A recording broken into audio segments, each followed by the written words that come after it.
الہی اور اللہ کے دین کی سب سے پہلی مسجد. اب اس کو تھوڑی سی تاریخ سنی پھر ہم تقریر کی طرف آتے ہیں لیکن تھوڑا سا ہمارا ایک کنیکشن وہاں سے جڑ جائے. تو سب سے پہلی مسجد حضرت آدم علیہ السلام نے بنائی اور وہ مسجد الحرام. مسجد الحرام بمعنی حرمت و عزت, عزت و شان والی وہ مسجد. اب آ جائیے نبی پاک کے دور مبارک. سرکار دو عالم صلی اللہ علیہ وسلم نے جب 40 سال کی عمر شریف میں اعلان نبوت فرمایا. حضور پہلے بھی نبی ہے, حضور پہلے بھی نبی, لیکن اعلان کا حکم ابھی دیا جاتا ہے. یعنی آپ کو باقاعدہ سارے چارجز دے دیے گئے ہیں لیکن ڈیوٹی کا اعلان اب کرایا جا رہا ہے. اب آپ اعلان کریں تو وہ چارجز جو دیے گئے تھے اس کو نبوت کہتے ہیں اور ڈیوٹی کا جو اعلان ہے اس کو رسالت کہا جاتا ہے. 40 سال کی عمر شریف میں حضور علیہ السلام نے اپنی رسالت کا اعلان فرمایا. کچھ دوستوں کو یہ بیماری ہے, وہ کہتے ہیں جی 40 سال پہلے حضور علیہ السلام نبی نہیں تھے. میں نے کہا جی مسلم شریف کی حدیث ہے اور اس کے ساتھ ایک حدیث اور آپ جوڑ لیں جامع ترمذی شریف.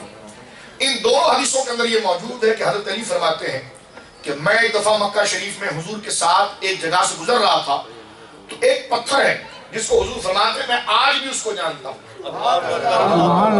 پتھر سٹون پتھر ہے. وہ کیا کرتا تھا تو مسلم شریف کی حدیث جو جابر بن سمرہ سے اس کو اگر جوڑیں گے تو بات بنے گی. وہ حضور کو دیکھ کر کہتا تھا الصلاۃ والسلام علیک یا رسول اللہ.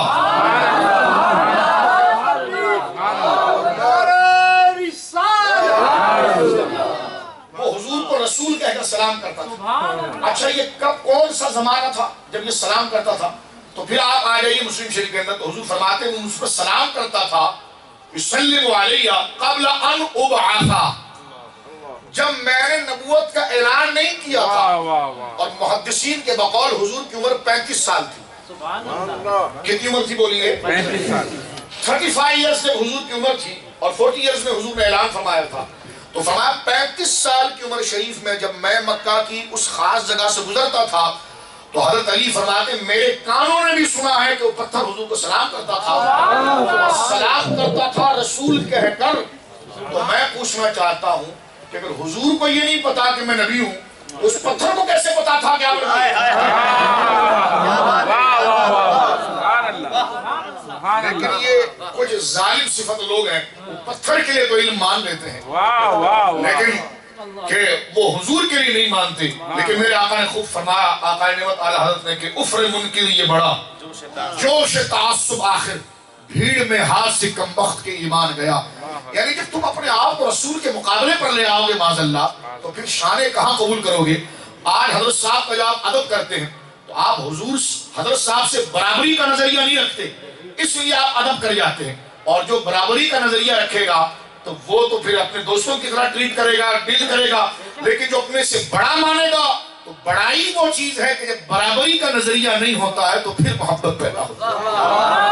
اس لیے ہم کہتے ہیں کہ ملا جی جتنا زور داڑھی بڑھانے پر لگایا ہے اتنا زور کچھ وفاداری پیدا کرنے پر بھی لگائی. وفاداری کس طرح پیدا ہوتی ہے؟ یہ 6 روزہ, یہ 40 روزہ, یہ ادھر سے بھاگے ادھر لوٹا اٹھایا ادھر بستر لے گئے, اس پر جتنا آپ زور لگا رہے ہیں کچھ زور آپ وفاداری پر بھی لگائیں کہ عشق کیسے پیدا ہوتا ہے. میں یہاں پر ہوں, جس نے کچھ سوال کرنا ہے تو کر بھی سکتا ہے. میں ایک بات مزید یہاں پر عرض کر دوں. اب سنیے, سرکار دو عالم صلی اللہ علیہ وسلم نے میرے دوستوں جب 40 سال کی عمر شریف میں اعلان نبوت فرمایا, اب ضرورت پڑ گئی مسجد کی. سرکار اپنے گھر میں نماز تو پڑھتے تھے.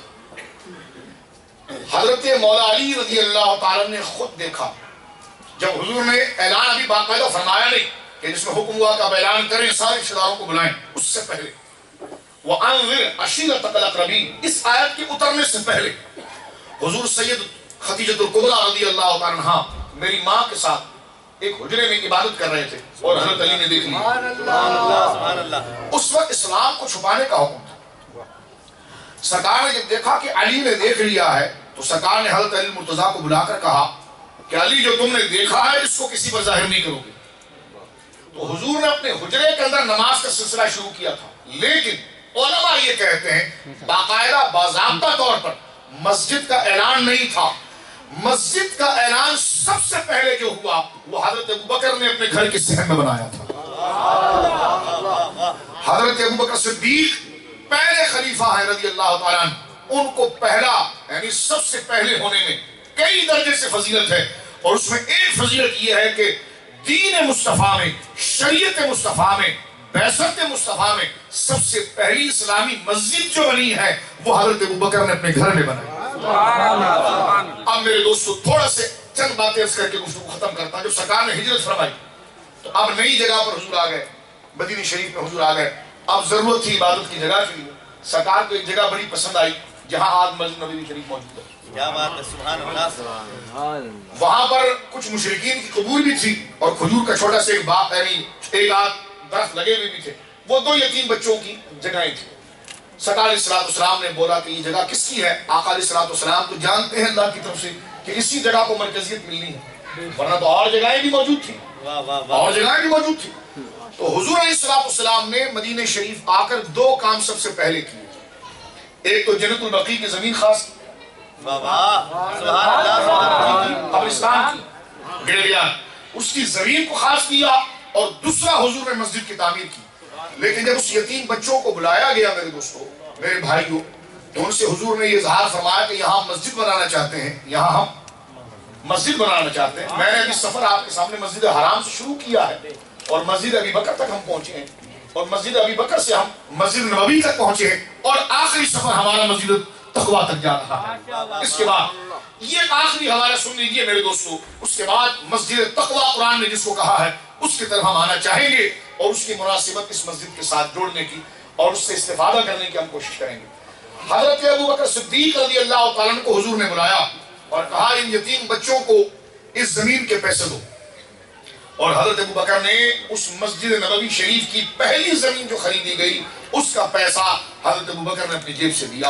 آپ اندازہ لگائیے حضرت ابو بکر صدیق کی بزرگی کا کہ قیامت تک لوگ نماز پڑھتے رہیں گے اور روح صدیق اکبر کو اس کا اجر ملتا رہے گا۔ تو یہ مسجدیں جو آپ نے بنائی ہیں، اس سے صدیق اکبر کے صدقے آپ کی اولادوں کو اس کا اجر ملتا رہے گا۔ اگر ایک پینی بھی اگر آپ نے دی، ایک پیسہ بھی اگر آپ نے اس میں دیا ہے تو اس کی اجر و انعام کو آپ دیکھیں گے۔ مسجد نبوی شریف بن گئی اور حضرت ابو بکر صدیق رضی اللہ تعالیٰ نے پیسے دیے۔ اب میرے دوستو اس کی تعمیر، اس کے سٹرکچر کو کھڑا کرنے کی بات آئی تو کیا منظر تھا، سبحان اللہ۔ حدیث شریف میں آتا ہے، تاریخ سیرت کی کتابوں میں، کہ باقاعدہ بلاکس بنانے کے لیے مٹی اور پانی کا گارا تیار کیا جا رہا تھا تاکہ اس مٹیریلز کے ذریعے بلاکس بنے، اور بلاکس کے ذریعے مسجد نبوی شریف کی اس مبارک عمارت کو کھڑا کیا جائے اور کھجور کی شاخوں سے اس کی تعمیر، اس کی چھت بنائی جائے۔ تو سرکار دو عالم صلی اللہ علیہ وسلم دیکھ رہے ہیں کہ صحابہ اکرام نے بلاکس تیار کر دی ہیں، ایک صحابی 2 اٹھاتا ہے، ایک 3 اٹھاتا ہے۔ سرکار علیہ السلام خود تشریف لے گئے اور چند بلاکس حضور نے خود اٹھائے۔ صحابی نے کہا میں نے خود دیکھا کہ اس کی مٹی سرکار کے جسم مبارک پر لگ رہی، آپ کے جبے مبارک پر لگ رہی تھی۔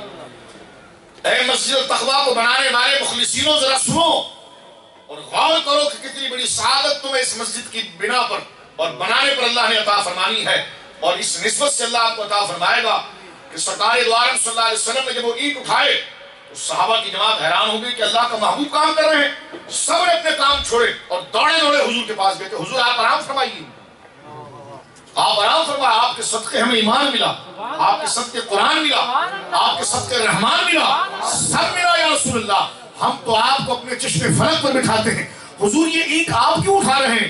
سرکار علیہ السلام کے ہاتھوں میں اینٹ ہے اور وہ اینٹ کی مٹی جو ہے وہ سرکار کے کپڑوں پر لگ رہی ہے۔ سرکار نے اس کو پکڑے ہوئے اشارہ فرمایا، صحابی سے کہا دور ہٹ جاؤ، دور ہٹ جاؤ، تو مجھ سے زیادہ کیا اللہ سے اجر لینے والے ہو؟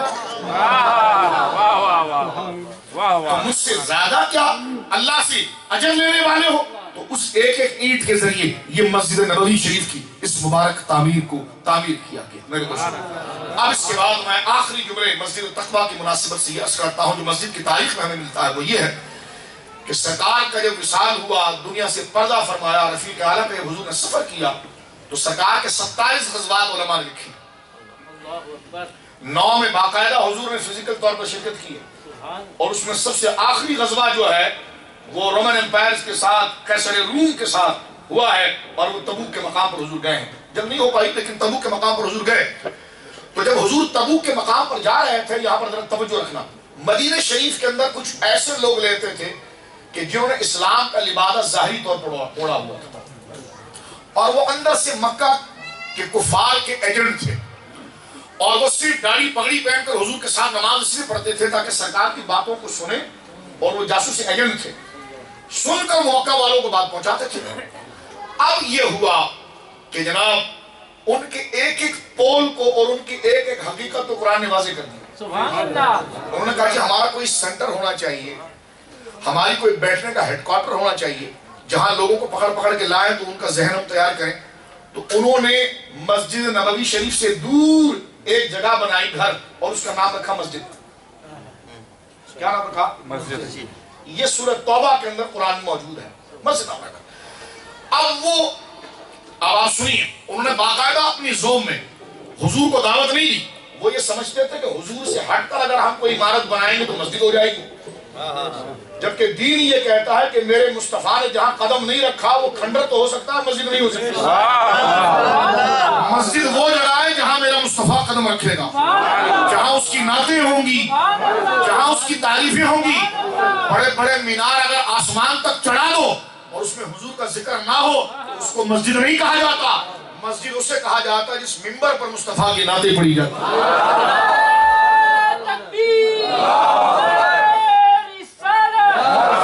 آپ سنیے میرے دوستو توجہ کے ساتھ، سورہ توبہ کے اندر قرآن نے ذکر کیا، چند منٹوں میں اپنی بات ختم کر رہا ہوں۔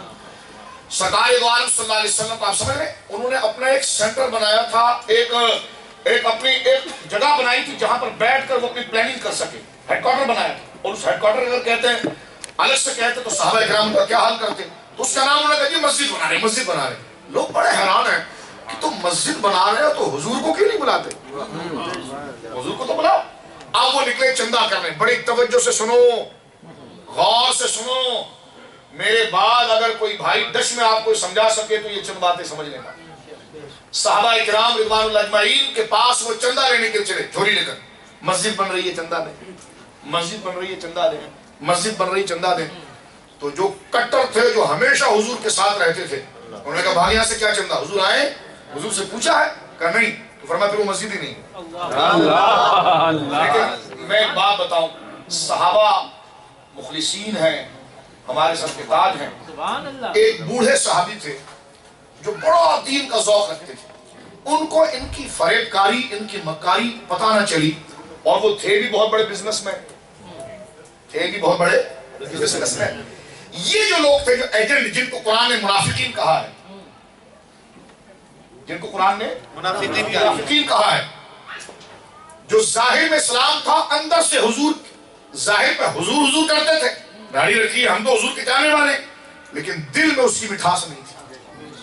دل میں کہتے تھے یہ سب پاگل ایسی باتیں پڑھ رہے ہیں، سلام پڑھ رہے ہیں، نماز پڑھو بس۔ تو دل ان کا اس سے بیزار تھا۔ وَإِذَا خَلَوْا إِلَىٰ شَيَاطِینِهِمْ کہہ کر قرآن نے سورہ بقرہ کے اندر اس کو ذکر کیا۔ اب سنیے آپ، وہ اس بوڑھے صحابی جو بزنس مین تھے ان کے پاس گئے، حضرت ہم آپ کے پاس چندہ لینے آئے ہیں، مسجد بن رہی ہے، مسجد کے لیے آپ چندہ دیں۔ تو وہ بہت بڑے بزنس مین تھے، انہوں نے کہا جی سارا بن گیا؟ کہ ہاں۔ کس چیز کی ضرورت ہے؟ انہوں نے کہا جی وہ جو مین شہتیر ہے اس کی ضرورت ہے اور وہ بہت مہنگا ہے، آپ کچھ پیسہ دیجیے اس کے۔ شہتیر سے مراد جب چھت ڈالی جاتی ہے تو بیچ میں خاص طور پر ایک پلر لایا جاتا ہے جس پر سارا جو اس کا روف ہے وہ جمتا ہے، اور وہ کھجور کا تنا جو تھا وہ بڑا مہنگا تھا۔ انہوں نے اپنی جیب سے فوراً پیسے دیے، کہا کہ جناب آپ جا کر وہ خرید لو۔ ان کو پتہ نہیں تھا یہ کتنے وقار ہے۔ جب حضور علیہ السلام میرے دوستوں، میرے بھائیوں، غزوہ تبوک کے لیے جانے لگے تو اب اسی گھر کے قریب سے حضور جب گزرے جس کو مسجد کہہ رہے تھے، تو منہ چھپانے کے لیے انہوں نے کہا آپ آئیے حضور تشریف لائیے۔ سرکار نے فرمایا ابھی اس کے بارے میں حکم آیا نہیں ہے، میں تبوک سے لوٹوں گا پھر فیصلہ کروں گا۔ جب حضور تبوک سے لوٹے تو قرآن کے اندر موجود ہے سورہ توبہ میں کہ محبوب یہ مسجد جو ہے یہ مسجد تقوی نہیں، یہ فتنہ ہے، اس کو گرائیں، اس کو گرائیں۔ حضرت عمر کہتا ہے میں نے خود اس کی قبلے والی دیوار کو لات مار کے گرایا، کیونکہ مسجد صرف عمارت کھڑا کرنے سے مسجد نہیں بنتی، مسجد نسبت مصطفیٰ سے بنتی ہے، مسجد عشق مصطفیٰ سے بنتی ہے، مسجد ذکر مصطفیٰ سے بنتی ہے۔